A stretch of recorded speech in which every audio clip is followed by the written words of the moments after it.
A modern városi nő kortól függetlenül szeret változatosan, de a helyszínnek és a programnak megfelelően öltözni. Ehhez olykor jól jöhet, ha már induláskor magunkkal viszünk néhány kiegészítőt, mellyel napközben teljes átöltözés nélkül akár 2 szettet is tudunk produkálni. Balla Gabi vagyok. Stylistként stílustanácsokat adok erre nyitott, hétköznapi embereknek.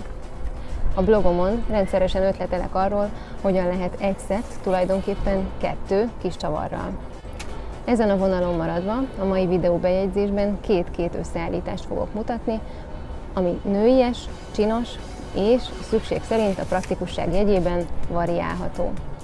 Az első szettben szereplő metálfényű műbőrnadrág, laza kötött felsővel és magas sarokkal napközbeni irodai viseletre épp úgy alkalmas, mint kötetlen megbeszélésekre.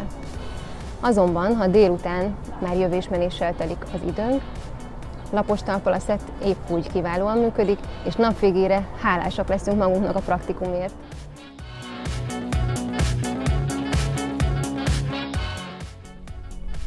A második összeállítás alapja egy selymes szaténruha.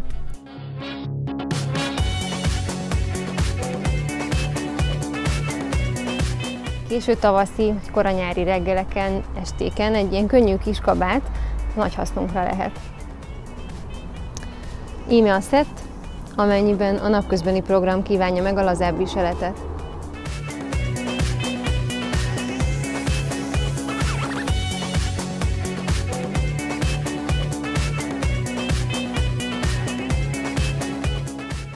A mai bejegyzés egyik alapkelléke, ez a hátizsák, ami azon kívül, hogy praktikus, rendkívül csajos is, és el sem hinnétek, hogy mennyi minden belefér.